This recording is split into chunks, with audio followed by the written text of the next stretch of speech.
Bom, tentando ser um pouco mais pragmático agora, quais são as principais posições na bolsa que vocês têm hoje? Olha, a gente tem uma posição já histórica de muito tempo na construtora Tenda. Assim, Uhum, o nosso entendimento é que o programa governamental, ele não só é sustentável no sentido que é uma boa política pública, né? Assim, o que ele tem de impacto versus o custo que ele tem é uma coisa que é muito uhum, favorável. Então, tanto é que eu acho que, dado a longevidade, esse é um dos programas que a gente pode dizer que virou uma política de Estado, como é o SUS também, que também me parece ser uma boa política pública, que virou uma política de Estado. Então, e no caso específico, esse negócio de construção de baixa renda é um negócio que é diferente da média alta, onde você, na verdade, está fazendo vários produtos artesanais e onde a vantagem competitiva é muito do dono do terreno. O dono do terreno não consegue capturar porque muitas vezes o cliente compra a localização. Aqui é diferente. Aqui, primeiro, como as margens são muito mais apertadas e você depende de um processo todo integrado, você tem uma barreira de entrada, que é você precisa ter uma operação contínua, você precisa ter um modelo em que você consegue operar com margens bem mais baixas. É difícil operar nesse segmento de uma maneira pontual. Você não vai conseguir ter os custos para poder ser competitivo no longo prazo. Óbvio que o setor tem alguma ciclicalidade também, quando está muito bem do ponto de vista do ciclo, dá para operar, mas acaba sendo um voo curto, né? Assim, pensa em uhum. minério de ferro, né? Quando estava $200, tinha gente transportando minério de ferro de caminhão para poder embarcar para a China. Então aguenta muito desaforo. Mas Mas agora, indo para o setor de construção com uma Selic a 14,75, já é um negócio que aperta Então, para muita mas gente. o setor de construção de baixa renda ele não funciona com a Selic. Tá. O mercado lê dessa forma, tanto é que quando você volta lá em 2021 e 2022, quando a gente teve aquele momento de taxas de juros bem mais baixas e que você teve um boom no setor de construção civil, várias empresas de baixa renda também andaram junto em solidariedade. Mas do ponto de vista fundamental, não tem o menor vínculo, porque essas empresas operam basicamente financiadas, penduradas no balanço do FGTS, que empresta sempre nas condições do programa, que basicamente é TR, varia, se tem subsídio, vai desde 4 até 8. Então, é um mundo paralelo. E da mesma forma como ela não se prejudica quando você tem a Selic a 14, ela também não se beneficia no momento que a Selic caiu a 6 ou a 5, não ajudou muito. Então, essa é uma posição relevante.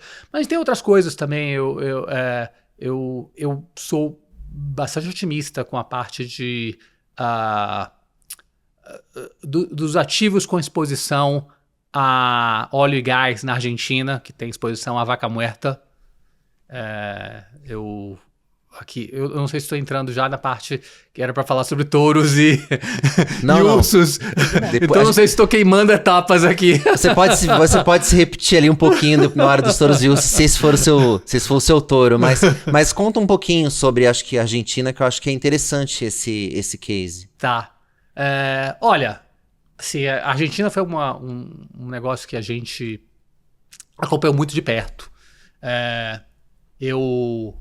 Eu tive lá antes da eleição do Milei, na verdade, antes das primárias, né?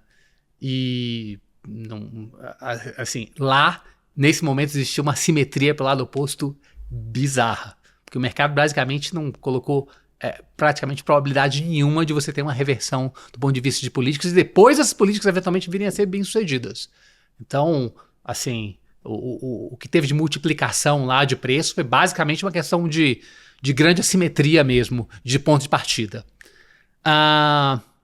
Agora, e hoje eu já não vejo dessa forma, tá? Acho que hoje os preços subiram muito e você ainda tem desafios que são desafios muito relevantes. Apesar de as coisas estarem indo na direção correta, eu acho que o Milei hoje é visto como um modelo, né, do ponto de vista de condução de política econômica para vários países. Me parece que esse desafio do processo de desinflação e o desafio do peso muito forte e dos efeitos colaterais que ele gera, ainda são questões. Nós praticamente não temos mais exposição à Argentina.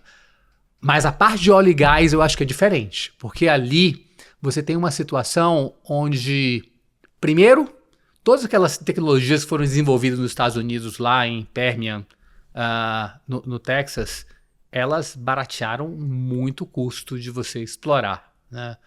E segundo, é que a geologia de Vaca Muerta, ela leva a custos de produção que são muito baixos. Imagina, o gás aqui no Brasil, a Petrobras normalmente sempre regulou esse mercado em um preço de referência que era ali entre 12% e 14% do preço do Brent. Então ele era vinculado com o preço do petróleo, né?